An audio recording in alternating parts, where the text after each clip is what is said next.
And joining us now on the debate in Kitchener, Ontario, Bruce Davidson, spokesperson with Concerned Walkerton Citizens, the main advocacy group for water quality in Walkerton during the crisis. And here in studio, Colin Perkel, senior correspondent for Canadian Press and the author of Well of Lies, the Walkerton Water Tragedy, and Chris Stockwell, who was Minister of the Environment for the province of Ontario 8 years ago. And a reminder, this is a Your Agenda Thursday broadcast, so you can reach us via email at theagenda@tvo.org or on Twitter at twitter.com/theagenda. Also a reminder that our fifth column blogger Mike Miner is hosting a live chat on our Inside Agenda blog at tvo.org/theagenda. So please jump in, join the debate any which way you want to. Gentlemen, here in studio, and Bruce, to you in Kitchener, thanks everybody for joining us on the program tonight. We have a lot of new Canadians who watch this program. We have a lot of young Canadians who watch this program for whom all of the events that we're talking about tonight 10 years ago are new. So we're going to go through a little history right now just to get everybody up to scratch. 10 years ago Saturday is when the first alarm bells started to go off that there was a problem with the water in Walkerton. And on May 17th, the Public Utilities Commission water manager, Stan Cable, receives the lab test showing that the water samples taken on the 15th are contaminated with E. coli. He does not notify the Ministry of the Environment. There you see May 18th, the first symptoms of E. coli infection are reported by Walkerton citizens. May 21st, a boil water advisory is implemented. May 22nd, the first death directly linked to E. coli infection. June the 9th, the last case of E. coli infection from the Walkerton tragedy is reported. December 5th, that's 10 years ago, the boil water advisory in Walkerton ends, and in a town of roughly 5,000 people, more than 2,300 got sick and 7 died from drinking tainted water. Okay, let's go around the horn and see if we can sort of recreate what was transpiring at the time that may have contributed to all of this. We're going to revisit the history. Let's go to you first, Bruce. We're going to make a bit of a checklist here of how and why this happened. The Mike Harris government policies, in your view, how did that contribute, if at all, to what transpired 10 years ago? Well, I think Justice O'Connor's work through the Walkerton inquiry showed us quite clearly that there were some significant effects as a result of the cuts that were made to services during that period of time. Certainly the private laboratories failed us at that time with the notification that the government was warned about in terms of not having to warn both the Ministry of Health and Ministry of Environment at the time of the finding of adverse samples. That was huge. The policy of voluntary compliance was also very troubling. We were basically saying, we know what it takes to make water safe. We're simply not going to demand that you do that. And we look back and we find that there was a case where, although they didn't know about the absolute fraud of the falsification of the testing in Walkerton, they did know that Walkerton was out of compliance and failed to act because the policy basically said, you know what, if you're out of line, we're not going to rein you in. We're not going to force you to make those changes. Those were two huge areas, along with, I think, the lack of supervision, the fact that Walkerton had so little supervision from the Ministry of Environment because of the lack of time and funding, to the point where some of the officials reported at the inquiry that they didn't even have time to read the Walkerton file when they took it over. Okay, so I think that we see that in there. Okay, Colin, let me put this on the table for you. Many people in the Harris government at the time said, okay, we may have a piece to play in this, but actually there were policies that the previous government, under Bob Rae, that, you know, some of their initiatives contributed to this as well. You're nodding your head. Would you say that's true as well? That's partly true. Some of the cuts to the Ministry of the Environment had begun under the previous NDP government that was battling a huge deficit, as we remember, and a recession at the same time. And they also began a policy of privatizing the laboratories, the testing labs that had been dealing with water. They'd opened that door.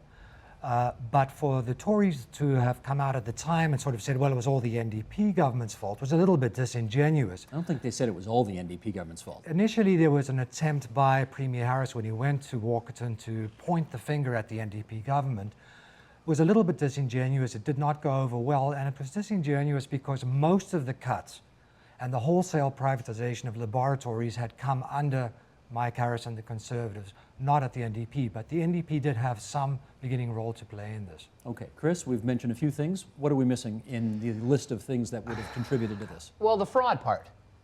You see, nobody really, and I guess it was salacious, and the answers that were needed really didn't fit the bill of what happened with the fraud part.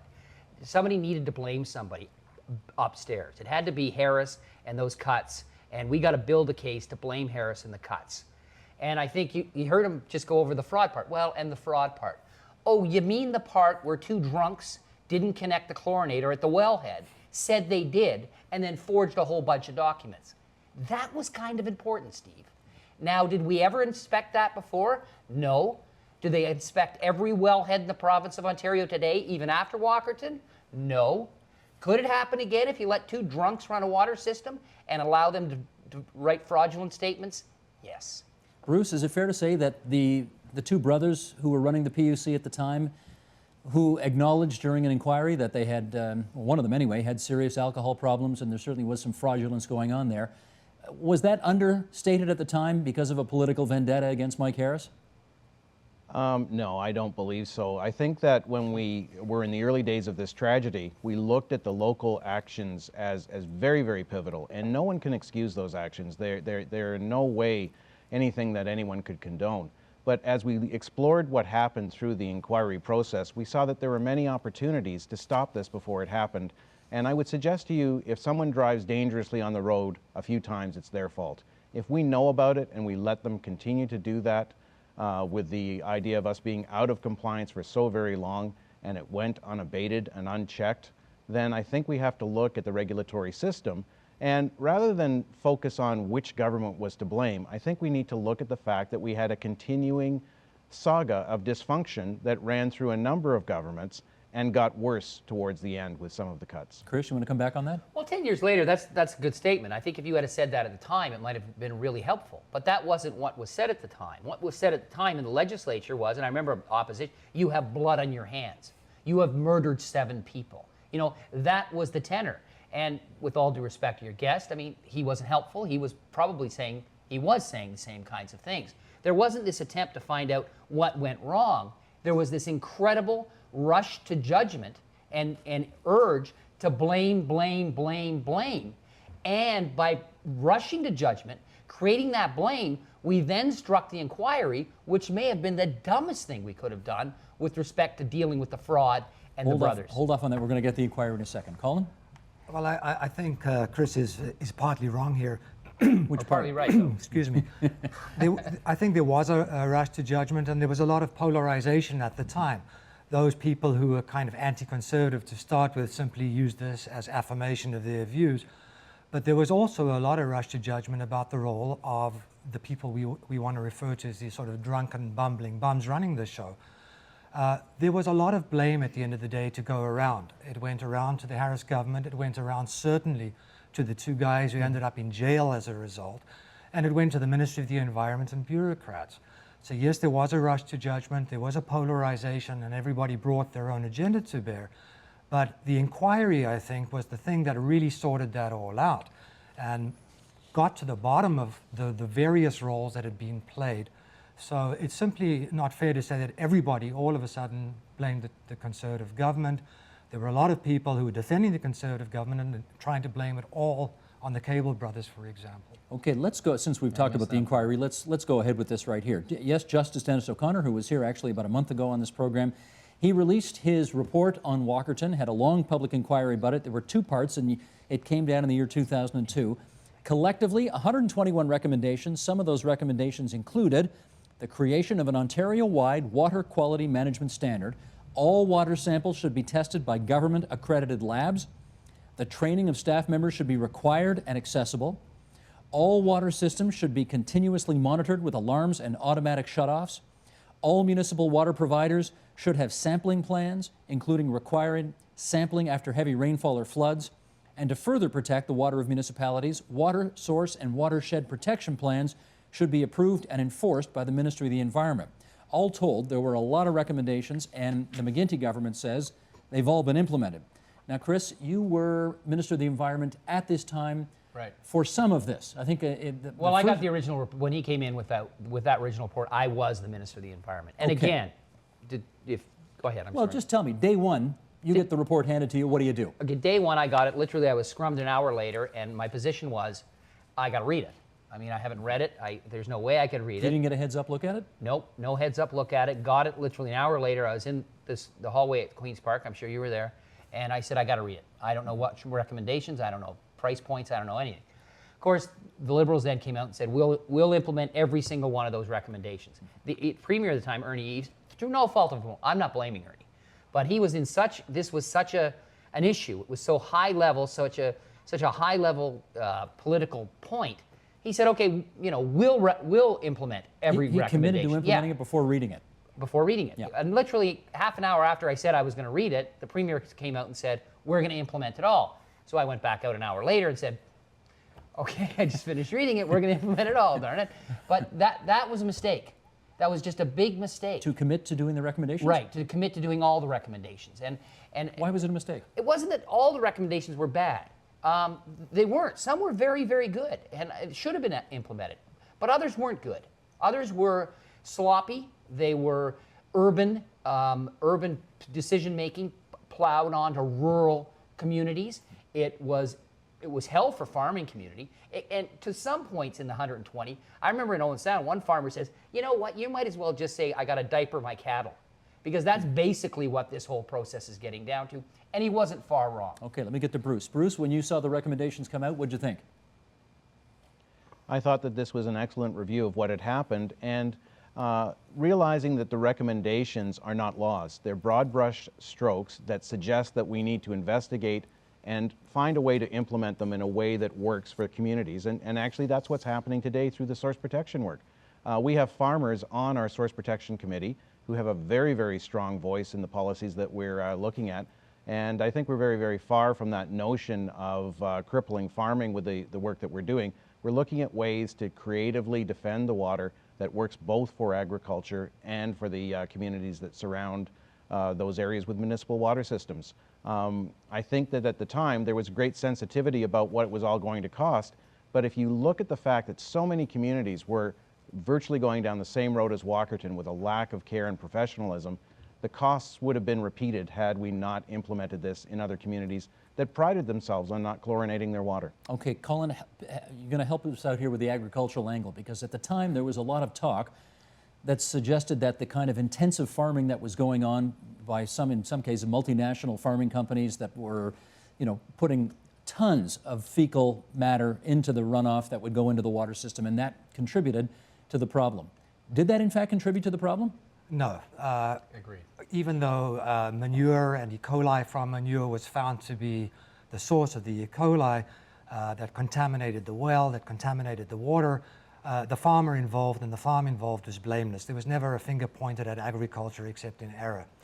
I have been up in that area many times since Walkerton, and I can tell you, Chris, I have never seen a cow in a diaper yet. I will look for one the next time I go up. There are certainly dangers to farming, just like there are dangers to industry. And part of what has come out of Dennis O'Connor's inquiry and recommendations is to look at how we go about protecting our water sources in order to ensure that we don't end up contaminating them, whether it's with manure or with anything else that's going to upset our drinking water. And it is costly to do, and it takes a lot of foresight and a lot of planning and a lot of thinking about it. And not all of those recommendations are completely in place because of the complexities. But at the end of the day, if people, whether they live in small towns or live in Toronto, want to be able to go to their taps and fill a glass of water and drink it without worrying about dying the next day, these are the things we are going to have to do. Chris? Well, that's the big lie, though. And I agree with Colin. That's the big lie. We've implemented all of the recommendations. That's flat out not true. They have not, and I'm not blaming them for not implementing them. I wouldn't You're have talking about the current Liberal government? Yeah. They have haven't. not. No, they haven't. I think, Colin, you would even admit they haven't implemented them all to what the justice expected. Some of them are not complete, which is different from saying they haven't been implemented. One of the things that is not complete, there's a deadline of 2012, is for things like water source protection and watershed protection. Which is pretty huge. It is huge, and Which that's is a why pretty major part of the whole. which is why they're taking the time Well, to get it They got right. two more. Oh, Bruce, go ahead. Would you sooner have us rush the work and do it improperly? I think that the course, I'm on a source protection committee, and as we speak, we had to go through terms of reference. We're getting our technical work approved right now. That's been intense work, monitoring and listing threats and informing people throughout the regions of where they are. It's 10 years. You're supposed to be doing this to save people's lives because the water should be protected. I mean, come on, 10 years. I would suggest to you if something came. I would suggest to you that the process, as we're working on it now, did not begin 10 years ago, and also that if we come upon something that is egregious and poses a threat today, we are in a position to refer that and have action taken on it. This is a far cry from not knowing what was out there and taking our best guess at what might be in the vicinity of a well or a river or a lake intake and hoping for the best. The reason I'd rather the work be done well. Go ahead, Chris. I'd rather the work be done well too. But the reason the work's not done is because it really doesn't impact the quality of water. The quality of water is impacted most directly from the operation of the water filtration and treatment system. Most impact is people going out, doing their jobs, connecting chlorinators, getting the test, reviewing the test, and ensuring the water that's being pumped out to the citizens is in fact clean water. So you do that properly, and you do that should be properly. You don't. Let me finish. You do that properly. These programs that they've been working on for 10 years and 2012. I mean, it's kind of nice. It's a feel-good kind of thing.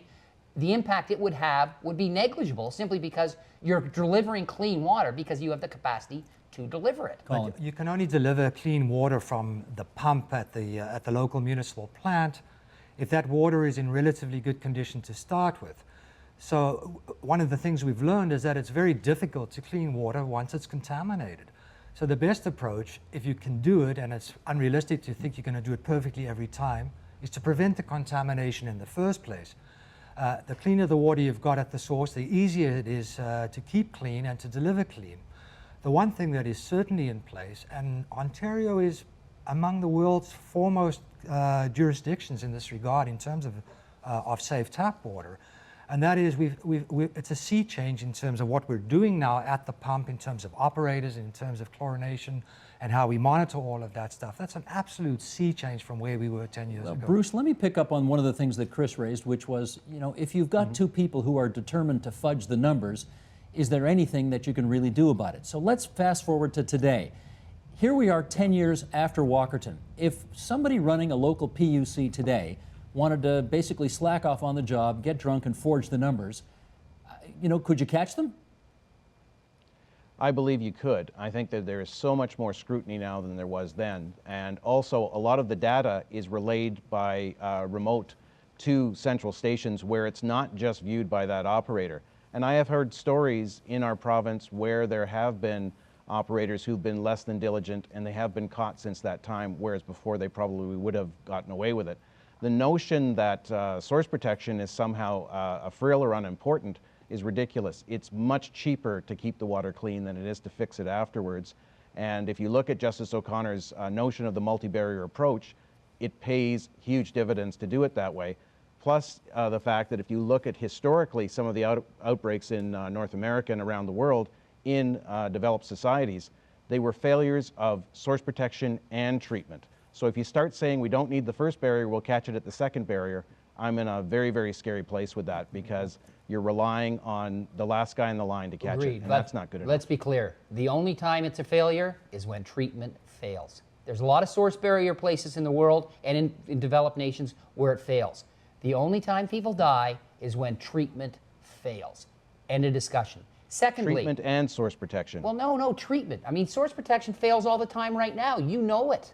You know right now in the province of Ontario. We got boil water advisories all over the place. All the time. Go to Simcoe. It's failing all over the place in the province of Ontario. What saves it? Treatment. And that's the difference. Now, I'm not suggesting for a moment. And so we should put all the money into treatment and forget source protection. I never said that we conquer the next level of bacteria or whatever it is? I never said that. I don't think so. Well, I appreciate your point, but that's not what I said. I said to you that the only time people die, which is a terrible tragedy, is when treatment fails. Look what Perkel's got in his hand there. What do you got now? Well, you ran for the leadership of the Ontario PC is that Party. mine? That's one of your buttons there, Chris. You are a mischievous son of a gun. Look how you put that If I were on. Speaker, I'd just rule him out of order. That's a prop. One of the footnotes in the inquiry's report that not many people paid attention to was the possibility that even with the proper treatment, the system at the time may have been so overwhelmed by the bacteria it may not have fixed the problem. I don't believe that. Do you know what? While you've I got the don't believe floor, that. You can check No, the I report. know they Absolutely. said that. I know they said that. I don't believe it, though. Colin, while you've got the floor, let's talk money for a second, because the judge put forward what he perceived to be, when he did the math, the cost of what implementing all of his recommendations would be. Do you remember what that number was? I don't remember, but it's in the hundreds of millions of dollars. 270 million. 270. What did it turn out to be? Well, I got 270 million from the report, and literally 2 weeks later from the Ministry of Environment came back at in excess of $2 billion. In excess of $2 billion government dollars, not including the private sector commitments, which was more than the government commitments. You have to bear in mind, though, on that score, that there was and still is to some extent, of a massive infrastructure deficit when it comes to water systems. Agreed. Not Which only we'll in talk- Ontario, actually, but across the which country. we'll talk about with David Kaplan after we're done having this discussion here. And one of the other things that came out of that was the recommendation that ultimately the user pays for his water, that it sort of operates on a cost recovery basis. And all of that is coming together. So yes, huge amounts of money to spend. There was this deficit in spending that we had to make up, so that was a big part of it. And it will continue to cost, but that is the price that we have to pay for safe water. I don't believe that's the price you have to pay. I think that's the price the justice determined you had to pay. This is the problem with public inquiries, and my problem with all public inquiries. They grow legs, they get a life of their own, they spend hundreds of millions of dollars, and you have a justice who's a very bright guy, don't get me wrong, but he's an adjudicator. He's a justice. And after he spends all this money, he feels a profound obligation to provide you with a whole bunch of recommendations, which immediately makes him an expert. And he wasn't an expert. He's good at adjudicating. I think he may have been good at he may have been good at You're off the assigning deep end. he may have been good at assigning blame. But the problem when he came out with it was, here's what I recommend, and here's what it's going to cost. Can we get a close-up on the button? You keep showing this button. I want to make sure everybody else at home can see it. And then, Bruce, I'll give you a chance to comment.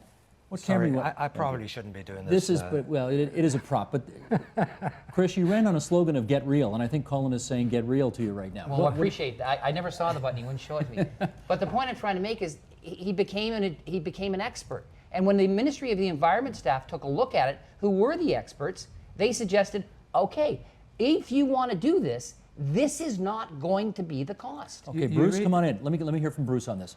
Well, let's start and look at Walkerton, a town of 5,000 people. 3 years in, according to the inquiry, $64 million, and that's not counting the long-term illness. When you look at the estimate of long-term illness there, I think it's something like about $2.5 million. There are 2 people in Walkerton whose bill for health care in their lives will be more than $2.5 million. When you look at the potential lawsuits, which would be much, much greater if this happened again, because we should know better, I think that we're looking at huge, huge numbers. Was Justice O'Connor an expert in water? No. What did he do? He surrounded himself with the very best experts he could get across the country. People like Steve Rudy from the University of Alberta, who wrote the book on safe water, where he cites example after example of water contamination where we just didn't get the message. So to suggest somehow that this cost is overboard and over the top, I think that you're really underestimating the potential as more and more communities start to take water in more and more places. Don't get me wrong. It's a terrible tragedy, and it's terrible those people were sick, and it's terrible they're still sick today. I'm not suggesting that's the cost involved. All I'm suggesting to you is the price he pegged it at was most completely and thoroughly inaccurate. It was so incredibly much less than the actual cost component. Okay, but is it then not incumbent upon whoever the government, the political decision maker is of the day to say, here's what we can afford and here's what we can't afford? Sure, but Steve, it never works that way. Doesn't work that way. Because an hour later, everybody was saying, I'll implement every single recommendation, the good ones, the bad ones, the middling ones. Tell me this, if we've had, Colin... It hasn't happened that way, though. Okay, well, I think it did. Let me put this to Colin. If we've had 10 years of focus since Walkerton on making sure that we have the best water systems, and we heard the Premier in the throne speech this year say, we want to be a center of excellence for water purity, for water, to be the best in the world. Our technical expertise on having clean water is so good, he says. Why do we still have so many boil water advisories all over this province and so many people drinking water after they have to boil it? At last count, it was about 435 boil water advisories in Ontario. There's two ways to look at that. One is it's a sign that the system is working, that when there are violations detected at any stage, the advisory goes out. Part of it is that First Nations in Ontario have been very poorly served by all of this. They've become, they've borne the brunt of essentially jurisdictional football between the federal and provincial governments about who's responsible for their water. They don't have the kinds of resources that some other parts of the province have to upgrade their infrastructure and also their human capital in terms of running the plants. And that's where a lot of the boil water advisories are, or in very small areas. And there is some work still to be done there. I think all the experts would agree on that. We're not perfect. But by and large, Ontario has become something of a beacon in the world in terms of safe drinking water. And this might sound somewhat like sloganeering of a government, but I think in this case, it's largely true. And I think most people who will look at this and other jurisdictions, China, for example, comes to Ontario to look at how we now deal with drinking water. Let me put that to Bruce. Bruce, the people in Walkerton today, when they turn the tap on and they drink the water, what degree of confidence do they have that that water is as good as it can be? I think that on a logical level, people believe the water is very, very safe. We had a regime come in where the transparency about the water, showing test results in our post office mounted on the wall, showing the raw water, the treated water. We had a change of scene in who managed our water. We have a water manager now that oversees a company that does the work. And I think the confidence there is extremely high. However, having gone through this terrible tragedy, there are people who are emotionally scarred and they have a very, very hard time with it. Not the number there once were, but that's a very, very difficult journey, as you might well imagine. Steve, I would say Walkerton is the safest water in North America right now. In North America? Easily in North America. There has been more money spent on Walkerton on safe water probably in the last 10 years than any place on the planet, I would almost be willing to bet. Let me revisit for a moment here this issue of private versus public responsibility and all this. And I don't know if you've all noticed, but during the course of the program, we've had emails and tweets, and the director has put them up on the screen as we've gone through. And not only are we always delighted to have Andrew Coyne as a guest on this program, but apparently he's also a viewer, because he just tweeted us and pointed out that it was the private labs that actually did their jobs well during the course of all this. It was the publicly employed cable brothers who blew it. Agreed. So Colin, the bugaboo about we can't privatize water testing, does that miss the mark?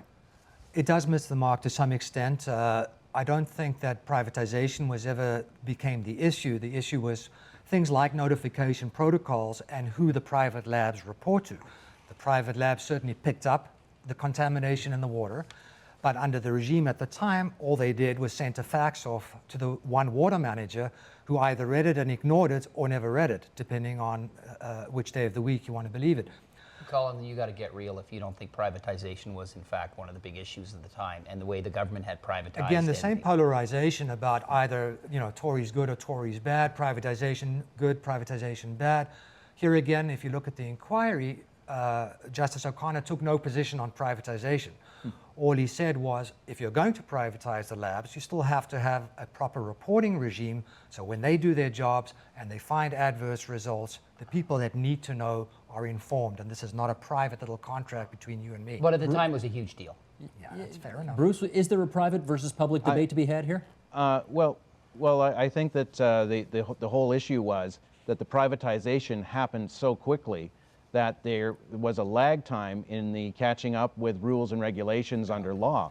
And so, as opposed to having to inform the Ministry of Health and Ministry of Environment of these adverse samples that were, not just minor, these were off the scale, we had a situation where the private company viewed its relationship with Walkerton as a proprietary business information, where that information was only going there. So they weren't compelled by law to share that information, nor did they.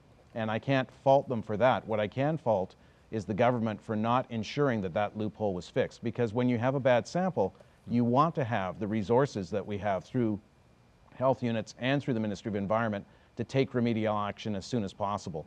Because people in pump houses are not scientists. We want to have the full force of that. But when you have something as stunning as a 100-year rain event, tip the scale so drastically.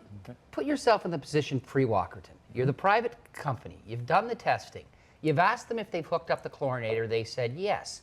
You provide them with samples saying, look, you got bad water. You better go look at it. Okay. They then falsified the documents. In fact, that tells you, oh no, this water's fine.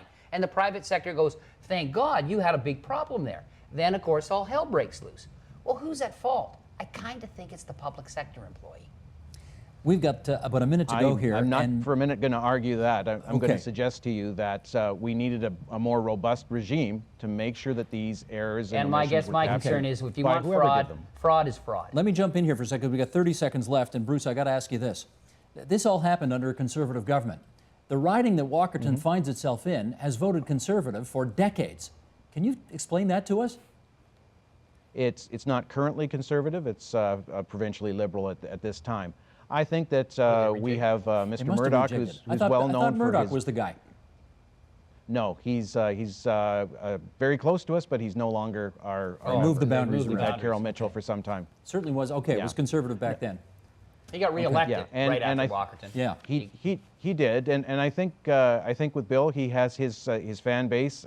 He would be considered, I think, fairly a rebel in any party, and stands on issues in a way that appeal to a certain percentage of the population. I don't think people necessarily associate Mr. Murdoch as a deeply rooted Conservative. I don't Understood. think he associated himself with you either, to be fair.